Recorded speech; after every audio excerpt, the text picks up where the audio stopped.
welcome to the second vodcast for the Standard Super League season. And I'm here today with Matt Tones, who's our much-loved moderator and general overlord. Thanks, Matt, for joining me. Yeah, thanks very much for having me. That's cool. Good to be sitting on the other side. So what do you think of the overlay? Actually, I really enjoy it. I think I was mentioning off camera. There's just a little minor tweaks here and there, but in general, it's a pretty good. I think especially the 3 and 4 player overlay. You know, there's space there that we can add some stuff. I'm not a creative person.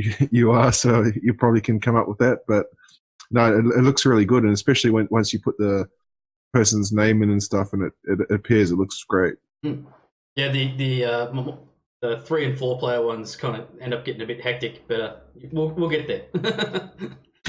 Yeah, there's just those boxes are great. Like, I mean, I don't think they necessarily have to have something, but certainly gives the option to have something. So are you going to be jumping on the vodcast bandwagon and be doing the podcast as well, or?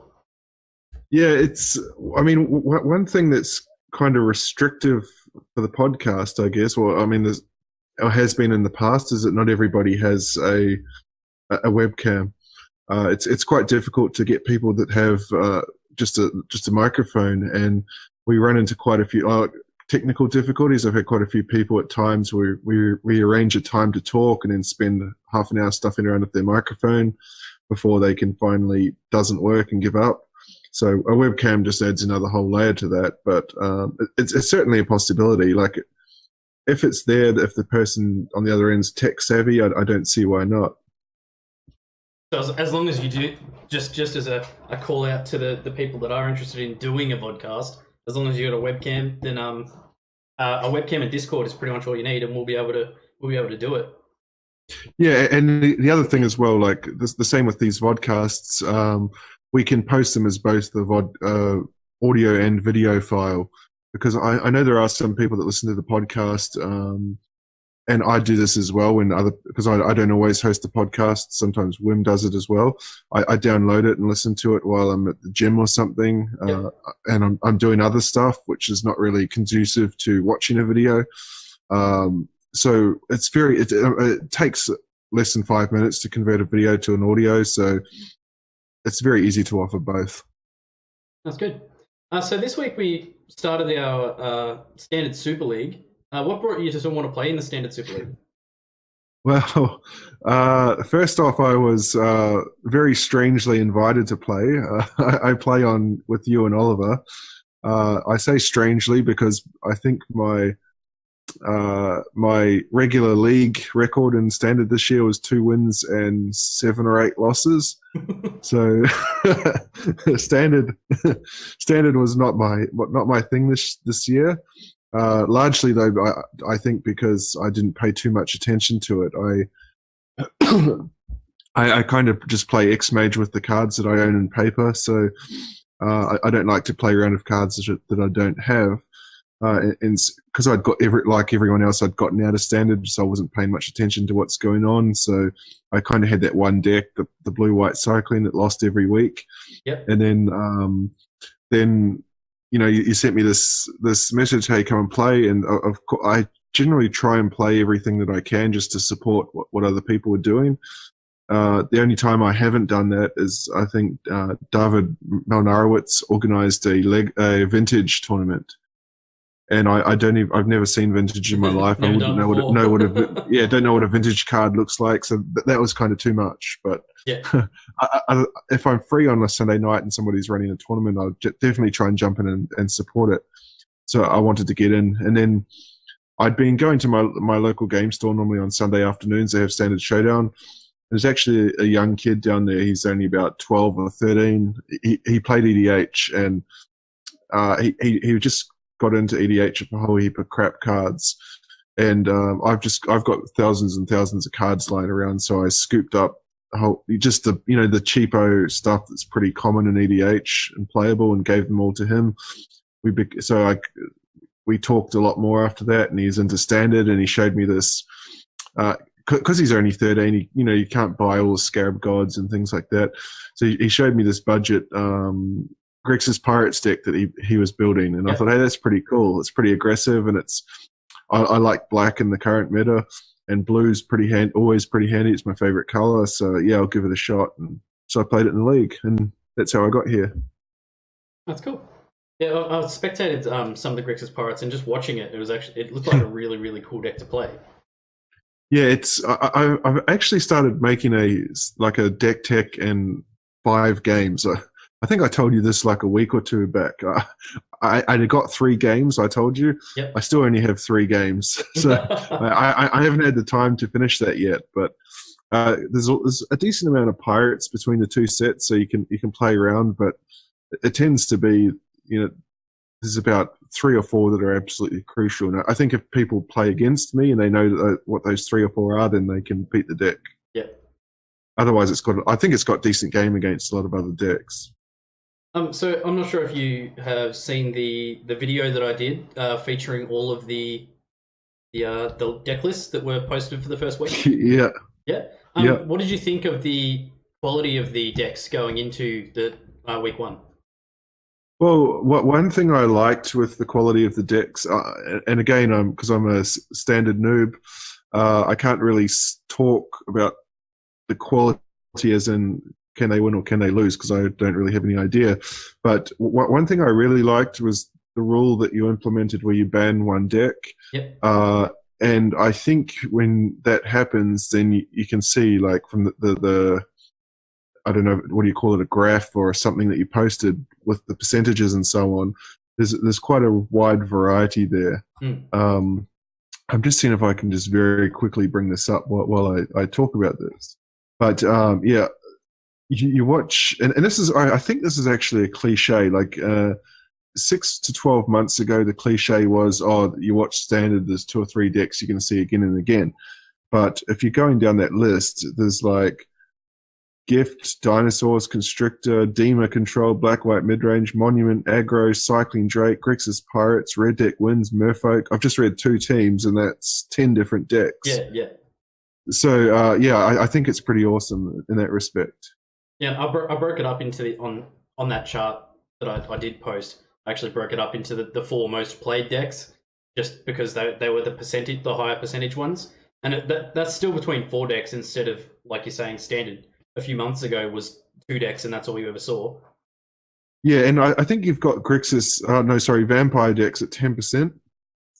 I think in our group we have some European friends, and they do a lot of testing and playing together, and I suspect that they all came up with that deck together. Yep. So that's probably disproportionately high in that respect. But other times, like I'm looking down to see Barnt Approach. I'm guessing that's Bob Debonaise. He's played that pretty consistently through the leagues. But I mean, Vehicles. Oh, that's got a name next to it. Colron. Okay. But there's just so much variety there. So week 1's gone. Do you like the style of the Super League format?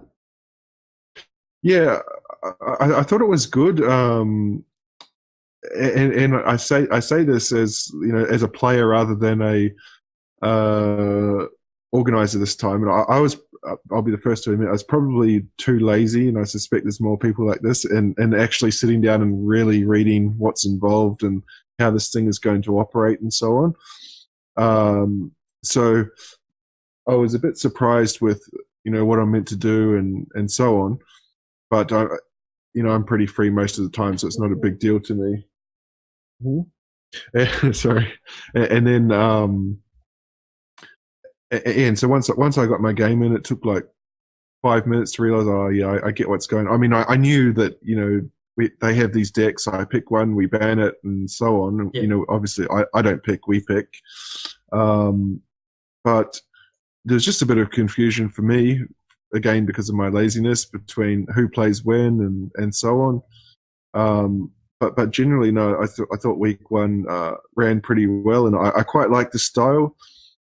I mean, the only thing I maybe improve, and I don't know if it even improve, but change, I think, is to somehow bring in some more flexibility, particularly when we have people from different time zones. Yeah.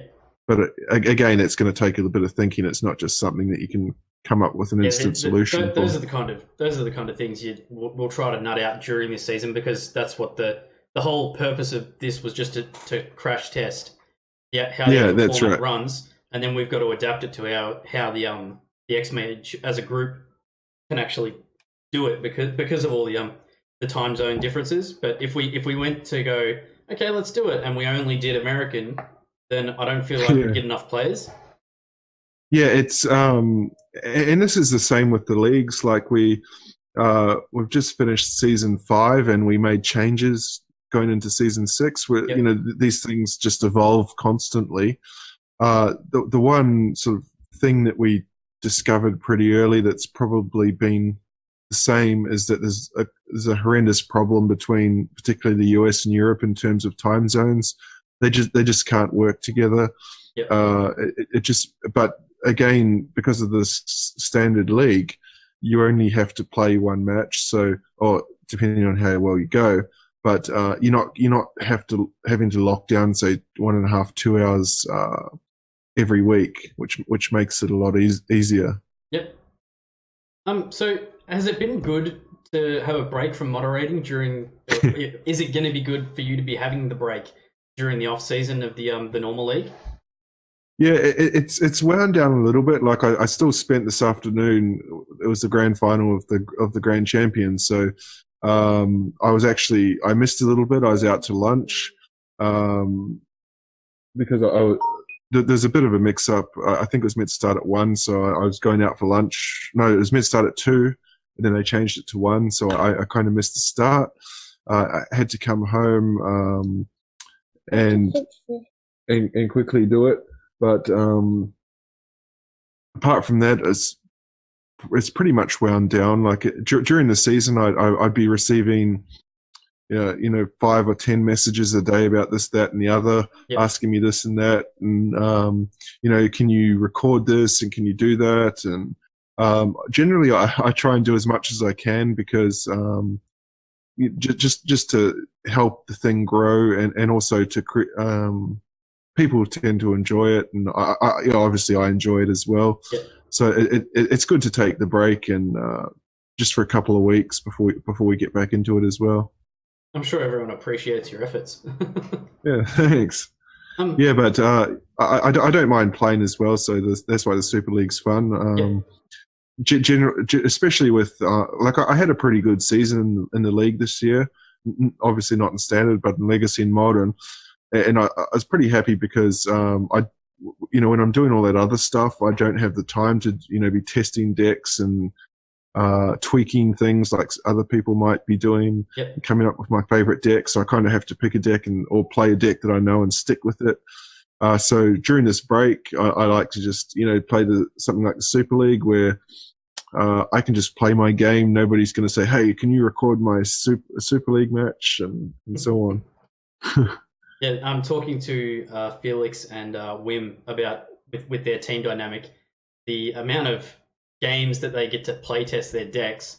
So they've created all this data. They've got spreadsheets and stuff just filled with information about this. Like this deck, we've played 20 games with it. We've won this many, lost this many times. We went to mulligan to whatever. This time we had land problems. This time we had land problems. I saw it today and it was crazy. I was actually really impressed with how much effort they put in.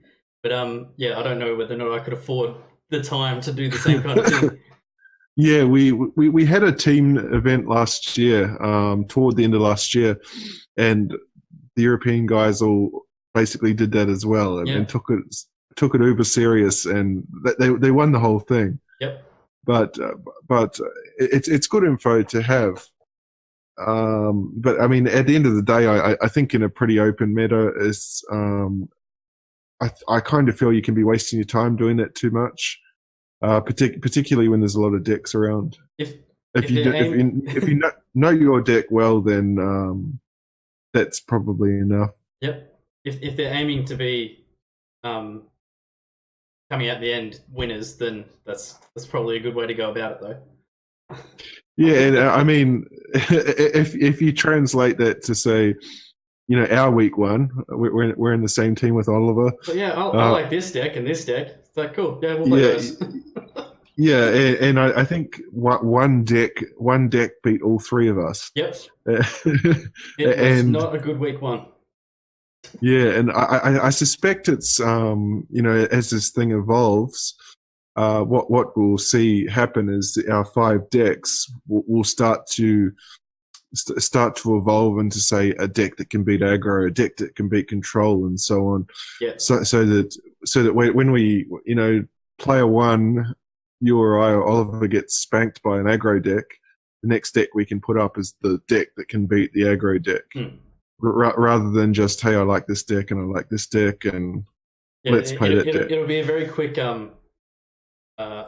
mentality adjustment for a lot of people going into the next few weeks, because if they in their same boat as us, they're just playing decks they want to play and then they're getting whooped, then they might actually start putting more thought into it. Like we're going to be putting a lot more thought into it going into week 2. Yeah, it's kind of a fine balance. Like I find this with my own Magic.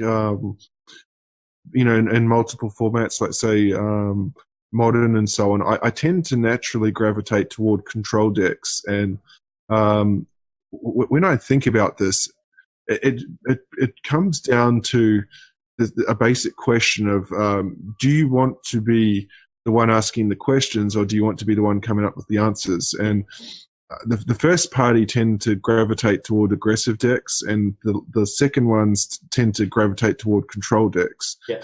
And sometimes I like to just, like Grixis Pirates is an aggressive deck. Like, if you don't have the answers, I'm going to beat you. And I guess it just depends what you want to play at the time and what the meta suits as well, because sometimes control decks are not very strong in a meta. Well, it's another reason why I've been trying to post as much information about breaking down the actual decks and getting into percentages and everything. So if you're looking at week 1, 43% of the lists submitted were aggro decks. Yeah. Well, it's going to be particularly interesting on 2 fronts to see how many decks change into week 2. Yep. Now, I say on two fronts because one, as you say, it's going to be a reaction. And 2, to see how many people are paying attention to the rules and actually know that they can change decks. Yeah, I've been contacting people personally, because originally I was like, okay, everyone post to the website and we'll sort it out. But I've just found it easier for me to PM people. I've got a group chat with each group, with each team, and I'm just PMing them and I'm just nagging them. I'm like, get your lists in, do this, finish your games, and it's worked so far. But I get the answer back occasionally of people going, wait, we can change your lists? Yeah. So did all the matches get finished in week 1? I saw there's some empty spots on there. I'm waiting on the last matchup between, I think it's Merfolk Tricksters and Mountain Drakes, because one of the players has their computers basically just bombed out, so they've got to go to someone else's house to play his match. So I've given them an extra day as like leeway, but it's not going to be a thing that happens all the time. But this is the sort of thing I was mentioning before. Like maybe we could have I don't know, like three what would you call it? 3 chance cards or something, where a teammate can step in and take that spot for a week or something. And once you use your 3, that's it for the season or something like that. To accommodate so that one person's problem doesn't sort of bottleneck 5 others. Well, the other thing I was thinking about doing with it was if you can't play your games, then you just sub one of your other teammates in. Like just as an Xmage thing, because of the time zone problems and all that, then it could just be, instead of locking it into the 3 people having to play their games and then going forward, just make it so that we can work around the people that need to play.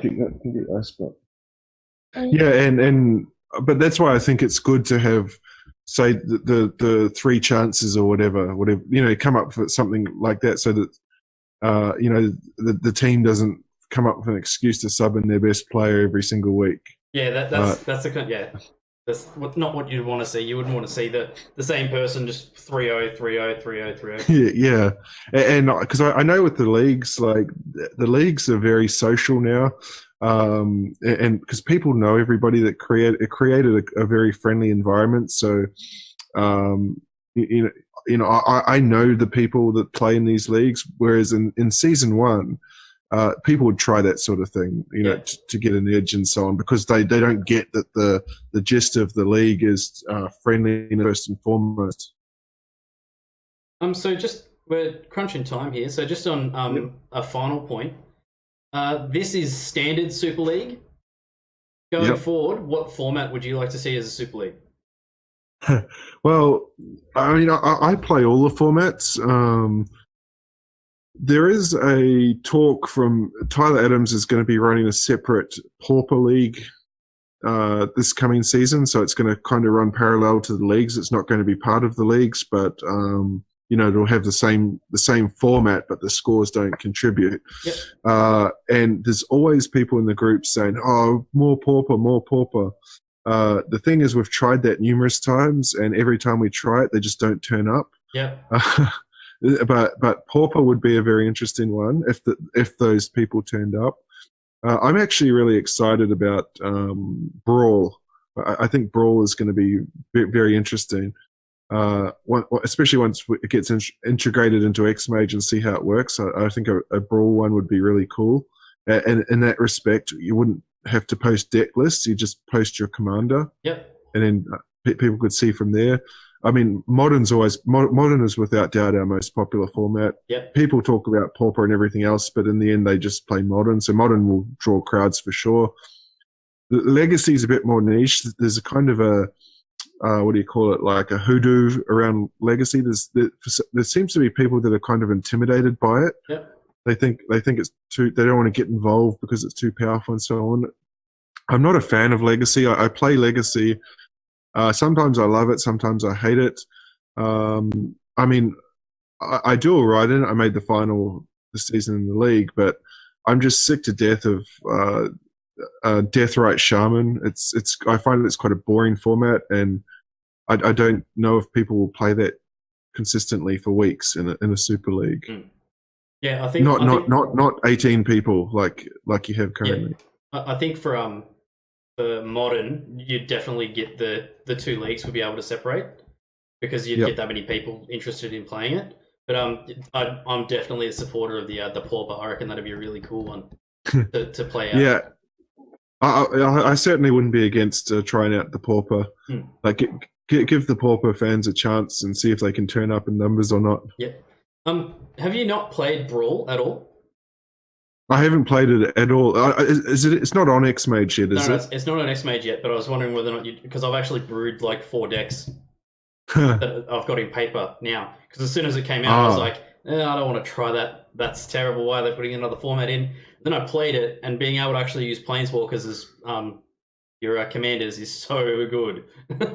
yeah, it's because there's no standard scene around here, but there's a huge EDH scene that I play at, so I'm hoping that they're going to pick up Brawl as well. So we'll have to wait and see. Yeah, because I made a blue-white Dovin Bane, a mono-red Chandra, a blue-black Tezzeret, and a Saheeli deck. Yeah. So yeah, it's a good format that I think would be popular. But it'll just be curious to see whether or not everybody else will jump on board. Yeah, I think it's got legs in real life and paper, because it gives you something to do with those bulk rares that are otherwise worthless. Yeah. Well, thank you for your time. And no problem. Thanks for having me. Yeah, no worries. And if you're watching the video and you like the content, like, share, and subscribe. And tune in next week or whenever I do the next one. Thanks, guys. Thank you.